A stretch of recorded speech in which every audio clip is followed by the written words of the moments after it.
Capítulo 7.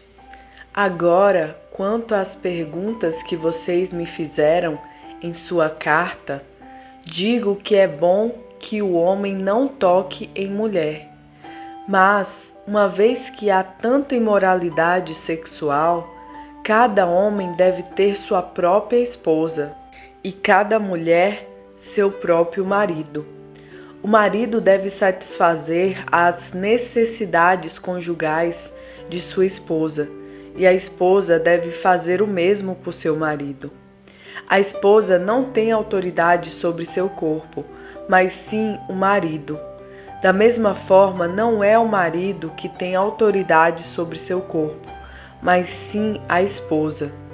Não privem um ao outro de terem relações, a menos que ambos concordem em abster-se da intimidade sexual por certo tempo, a fim de se dedicarem de modo mais pleno à oração.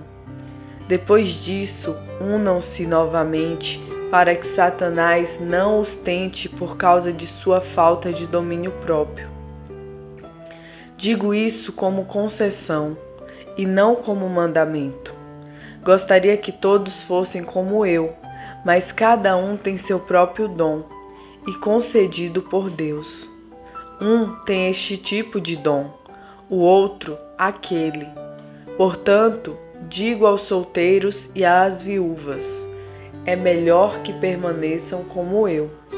Mas, se não conseguirem se controlar, devem se casar. É melhor se casar que arder em desejo. Para os casados, porém, tem uma ordem que não vem de mim, mas do Senhor. A esposa não deve se separar do marido, mas, se o fizer, que permaneça solteira ou se reconcilie com ele. E o marido não deve se separar da esposa. Agora me dirijo aos demais. Embora o Senhor não tenha dado instrução específica a respeito, se um irmão for casado com uma mulher descrente e ela estiver disposta a continuar vivendo com ele, não se separe dela. E se uma mulher for casada com um homem descrente e ele estiver disposto a continuar vivendo com ela, não se separe dele. Pois o marido descrente é santificado pela esposa, e a esposa descrente é santificada pelo marido. Do contrário, os filhos seriam impuros, mas eles são santos. Se, porém, o cônjuge descrente insistir em se separar, deixe-o ir. Nesses casos, o irmão ou a irmã não está mais preso a outra pessoa, pois Deus o chamou para viver em paz. Você, esposa, como sabe que seu marido poderia ser salvo por sua causa? E você, marido, como sabe que sua esposa poderia ser salva por sua causa? Cada um continue a viver na situação em que o Senhor o colocou, e cada um permaneça como estava quando Deus o chamou. Essa é a minha regra para todas as igrejas. Se um homem foi circuncidado antes de crer, não deve tentar mudar sua condição. E se um homem não foi crucificado antes de crer, não deve ser agora. Pois não faz diferença se ele foi circuncidado ou não. O importante é que obedeça aos mandamentos de Deus. Sim, cada um deve permanecer como estava quando Deus o chamou. Você foi chamado sendo escravo. Não deixe que isso o preocupe, mas se tiver a oportunidade de ficar livre, aproveite-a. E se você era escravo quando o Senhor o chamou, agora é livre no Senhor. E se você era livre quando o Senhor o chamou, agora é escravo de Cristo. Vocês foram comprados por alto preço. Portanto, não se deixem escravizar pelo mundo. Cada um de vocês, irmãos, devem permanecer como estavam quando Deus os chamou. Quanto à pergunta sobre as moças que ainda não se casaram, não tenho para elas um mandamento do Senhor. Em sua misericórdia, porém, o Senhor me deu sabedoria confiável, e eu a compartilharei com vocês. Tendo em vista as dificuldades de nosso corpo, creio que é melhor que permaneçam como estão. Se você já tem esposa, não procure se separar. Se não tem esposa, não procure se casar. Se contudo vier a se casar, não é pecado. E se uma moça se casar, também não é pecado. No entanto, aqueles que se casarem em tempos como os atuais terão de enfrentar as dificuldades e minha intenção é poupá-los disso. Irmãos, isto é o que eu quero dizer. O tempo que resta é muito curto. Portanto, de agora em diante, aqueles que têm esposa devem agir como se não fossem casados. Aqueles que choram, que se alegram ou que compram coisas, não devem se entregar totalmente à tristeza, à alegria ou aos bens. Aqueles que usam as coisas deste mundo não devem se apegar a elas, pois este mundo, como o conhecemos, logo passará. Quero que estejam livres das preocupações desta vida. O homem que não é casado tem mais tempo para se dedicar à obra do Senhor e pensar em como agradá-lo. Mas o homem casado precisa pensar em suas responsabilidades neste mundo e como agradar sua esposa. Seus interesses estão divididos. Da mesma forma, a mulher que não é casada ou que nunca se casou pode se dedicar ao Senhor e ser santa de corpo e espírito. Mas a mulher casada precisa pensar em suas responsabilidades aqui na terra e em como agradar seu marido. Digo isso para seu bem e não para lhes impor restrições. Quero que façam aquilo que os ajudará a servir melhor ao Senhor, com o mínimo possível de distrações. Se, contudo, um homem acredita que está tratando sua noiva de forma inapropriada e que seus impulsos vão além de suas forças, que se case com ela, como é desejo dele. Não é pecado. Mas, se tiver assumido um compromisso firme e não houver urgência e ele for capaz de controlar sua paixão, faz bem em não se casar. Portanto, quem se casa com sua noiva faz bem, e quem não se casa faz melhor ainda. A esposa está ligada ao marido enquanto ele viver. Se o marido morrer, ela está livre para se casar com quem quiser, desde que seja um irmão no Senhor. Em minha opinião, porém, seria melhor que ela não se casasse novamente. E creio que, ao dizer isso, lhes dou o conselho do Espírito de Deus. Capítulo 8. Quanto à pergunta sobre a comida sacrificada a ídolos, sabemos que todos temos conhecimento a esse respeito. Contudo, o conhecimento traz orgulho, enquanto o amor fortalece. Se alguém pensa que sabe tudo sobre algo, ainda não aprendeu como deveria. Mas quem ama a Deus é conhecido por Ele. Então, o que dizer quanto ao alimento oferecido a ídolos? Bem, todos nós sabemos que, na verdade, o ídolo nada vale neste mundo e que há somente um Deus. Sim, é fato que existem os que são chamados de deuses, por assim dizer, nos céus e na terra, e há pessoas que adoram muitos deuses e muitos senhores. Para nós, porém, há somente um Deus, o Pai, por meio de quem todas as coisas foram criadas e para quem vivemos. e há somente um Senhor, Jesus Cristo, por meio de quem todas as coisas foram criadas e por meio de quem recebemos vida. No entanto, nem todos sabem disso. Alguns estão acostumados a pensar que os ídolos são de verdade, de modo que, ao comer alimentos oferecidos a eles, imaginam que estão adorando deuses de verdade, e sua consciência fraca é contaminada. Não obtemos a aprovação de Deus pelo que comemos. Não perdemos nada se não comemos, e se comemos, nada ganhamos. Contudo, tenham cuidado para que sua liberdade não leve outros de consciência mais fraca a tropeçarem.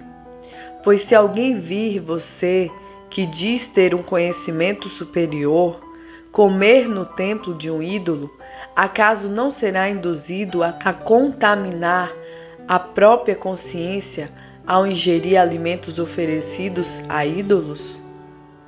Assim, por causa do seu conhecimento superior, um irmão fraco pelo qual Cristo morreu acaba se perdendo. E quando vocês pecam contra os outros irmãos, incentivando-os a fazer algo que eles consideram errado, pecam contra Cristo.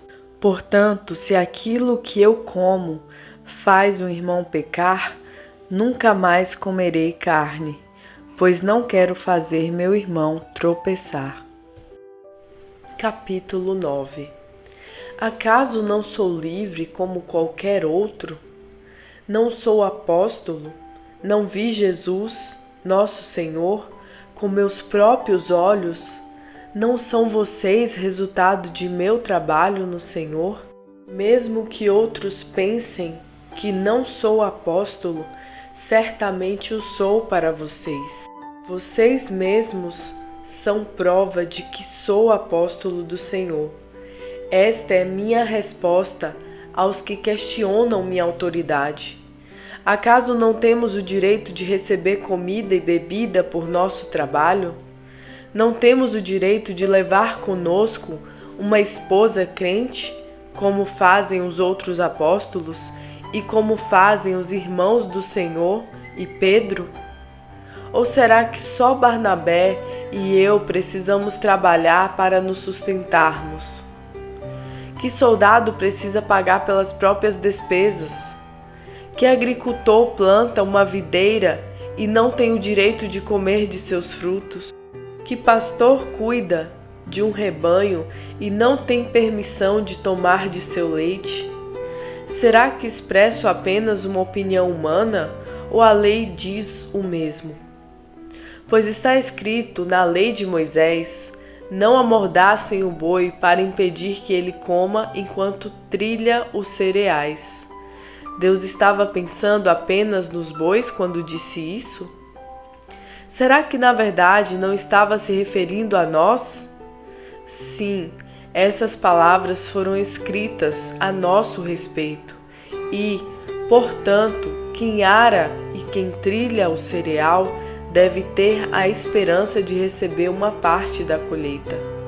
Se plantamos sementes espirituais entre vocês, não temos direito a uma colheita material? Se vocês sustentam outros que pregam a vocês, não temos ainda mais direito de receber o mesmo sustento? Mas nunca fizemos uso desse direito.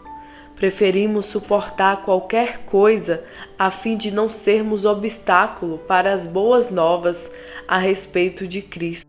Vocês não sabem que os que trabalham no templo se alimentam das ofertas levadas ao templo e os que servem diante do altar recebem uma parte dos sacrifícios oferecidos no altar? Da mesma forma, o Senhor ordenou que os que anunciam as boas novas vivam pelas boas novas. Contudo, nunca usei de nenhum desses direitos.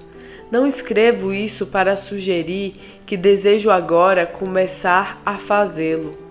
De fato, prefiro morrer a perder o privilégio de me orgulhar de pregar sem cobrar nada. E, no entanto, não posso me orgulhar de anunciar as boas novas, pois sou impelido por Deus a fazê-lo. Ai de mim, se não anunciar as boas novas. Se fizesse por minha própria iniciativa, mereceria pagamento. Mas não tenho escolha, pois Deus me confiou essa responsabilidade. Qual é, então, minha recompensa? É a oportunidade de anunciar as boas novas sem cobrar nada de ninguém, de modo a não desfrutar os direitos que tenho por anunciar as boas novas.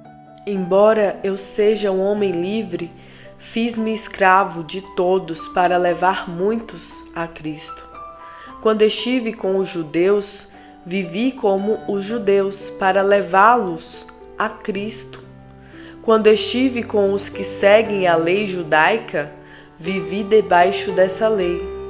Embora não esteja sujeito à lei, agi desse modo para levar a Cristo aqueles que estão debaixo da lei. Quando estou com os que não seguem a lei judaica, também vivo de modo independente da lei para levá-los a Cristo. Não ignoro, porém, a lei de Deus, pois obedeço à lei de Cristo. Quando estou com os fracos, também me torno fraco, pois quero levar os fracos a Cristo. Sim, tento encontrar algum ponto em comum com todos, fazendo todo o possível para salvar alguns. Faço tudo isso para espalhar as boas novas e participar de suas bênçãos.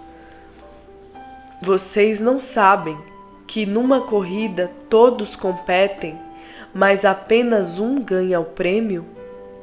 Portanto, corram para vencer. O atleta precisa ser disciplinado sob todos os aspectos. Ele se esforça para ganhar um prêmio perecível.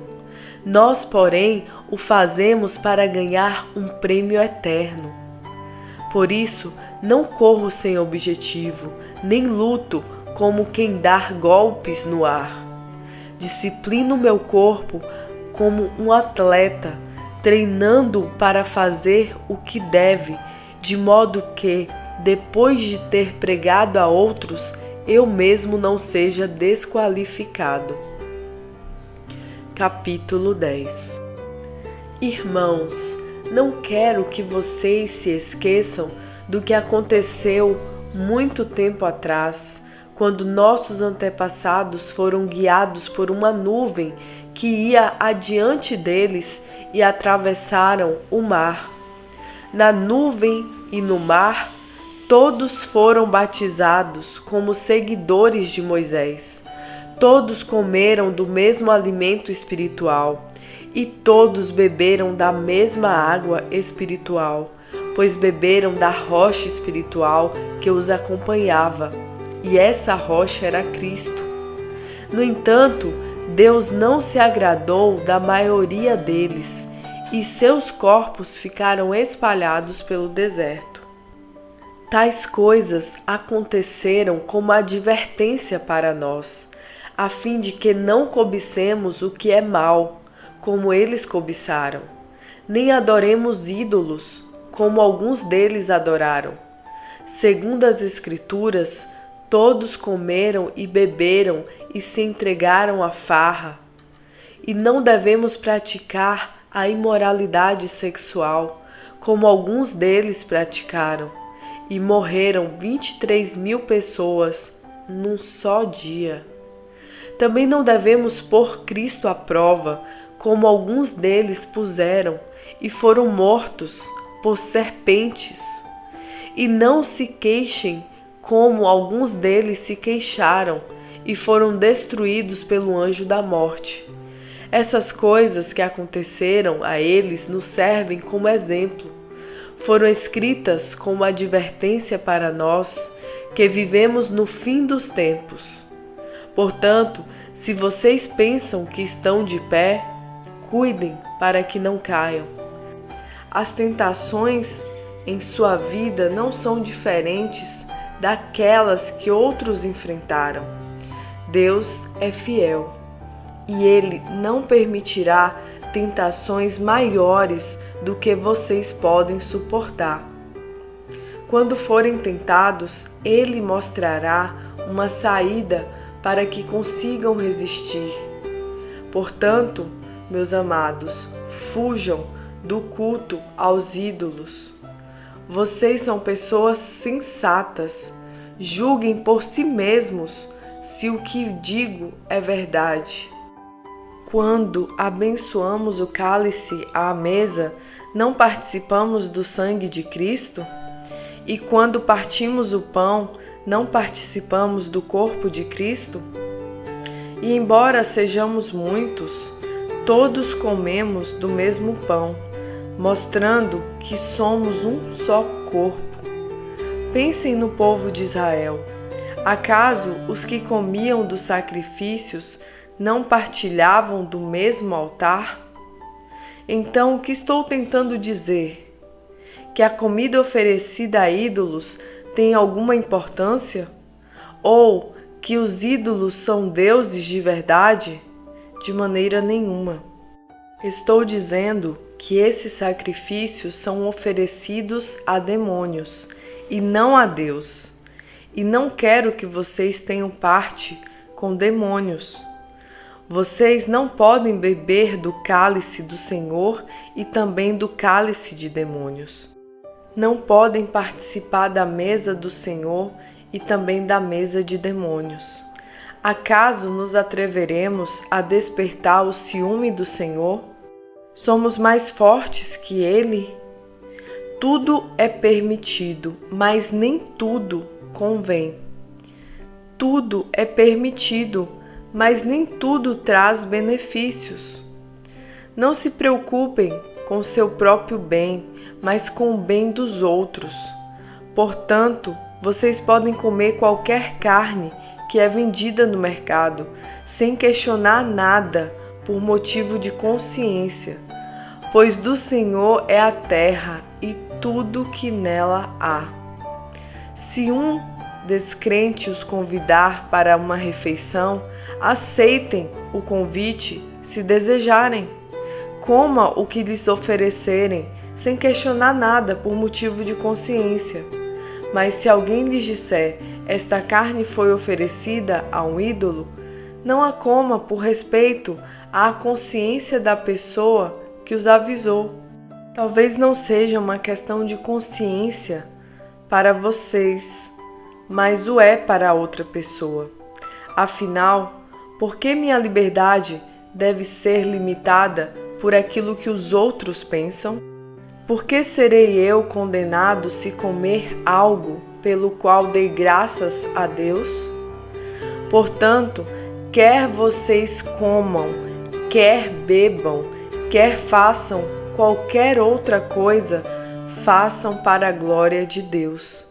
Não ofendam nem os judeus, nem os gentios, nem a igreja de Deus.